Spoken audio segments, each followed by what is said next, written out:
اگر کوئی اپنے دین سے اس طرح پھر جاتا ہے تو اس کی کیا سزا ہے؟ اسلام میں کوئی بھی شخص جو ہے نا جو مطلب کلمہ طیبہ پڑھ چکا ہے نا جی، وہ اگر اسلام چھوڑ دیتا ہے تو اس کی سزا جو ہے وہ سزائے موت ہے۔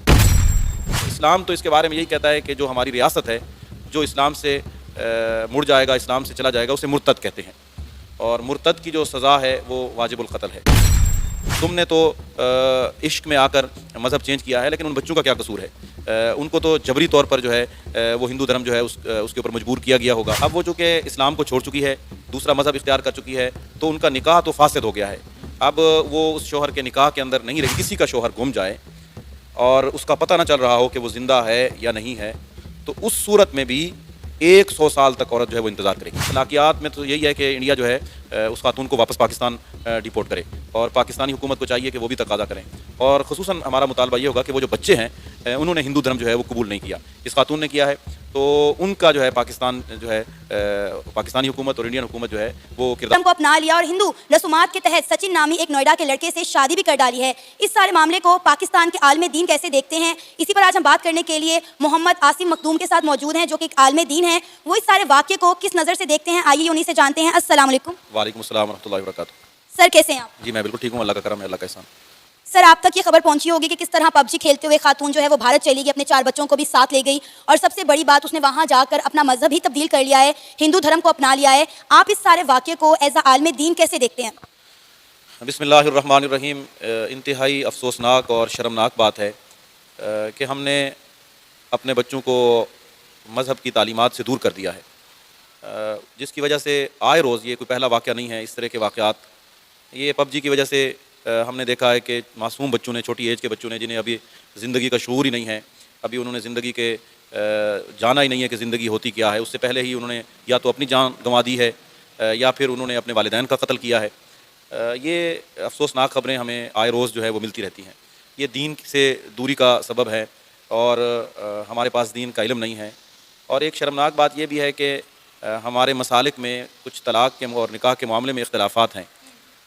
کچھ مسالک یہ کہتے ہیں کہ ایک مجلس میں 3 طلاقیں نہیں دے سکتے، اور کچھ کہتے ہیں کہ ایک مجلس میں 3 طلاقیں اگر دی جائیں تو طلاق واقع ہو جاتی ہے۔ اب ایک شخص جو اہل سنت عقیدے کا ہے، جس کا نکاح اہل سنت عقیدے پر ہوا ہے، تو اس نے طلاق دے دی ہے، تو وہ جب اس کا نکاح اس کی بنیاد اہل سنت پر ہوئی ہے تو اس کی طلاق بھی اہل سنت کے ہی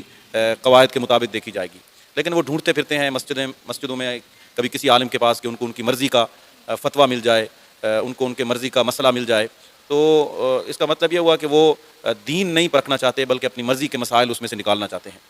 اس خاتون کے بارے میں بھی یہ جو اس نے حرکت کی ہے، اس سے پہلے جو خبریں ہم تک پہنچی ہیں کہ اس نے اپنی طرف سے یہ واویلا کیا کہ مجھے میرے شوہر نے طلاق دے دی ہے، میں نے خلا لے لیا ہے، مختلف قسم کے اس نے جھوٹ باندھے، اور اس کے بعد جو ہے اس نے جو وہ عشق میں مبتلا تھی، اس نے اپنا دھرم جو ہے وہ چینج کیا ہے، اپنا مذہب جو ہے وہ چینج کیا ہے۔ اسلام تو اس کے بارے میں یہی کہتا ہے کہ جو ہماری ریاست ہے، جو اسلام سے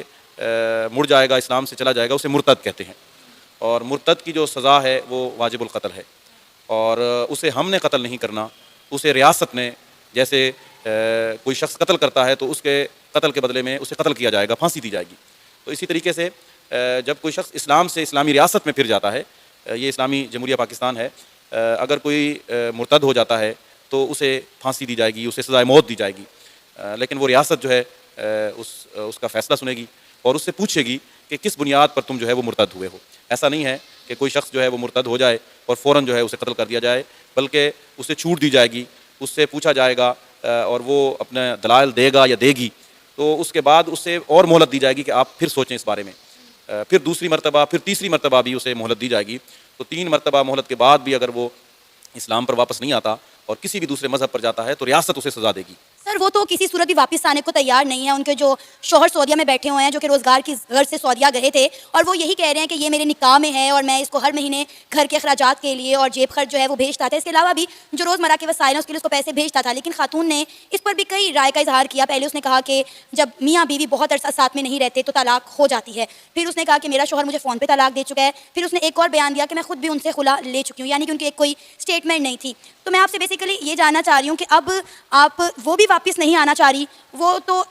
مودی صاحب سے ریکویسٹ کر رہی ہے کہ مجھے جو ہے انڈیا میں رکھا جائے, انڈیا کی نیشنلٹی دی جائے, میں پاکستان واپس نہیں جانا چاہتی. اور وہاں پہ اس کا شوہر بیٹھا اپیل کر رہا ہے کہ حکومت پاکستان سے اور انڈیا کے پرائم منسٹر نریندر مودی سے کہ اس کو واپس پاکستان بھیجا جائے, میرے 4 بچوں کو پاکستان واپس بھیجا جائے, وہ میرے نکاح میں ہیں. لیکن وہ خاتون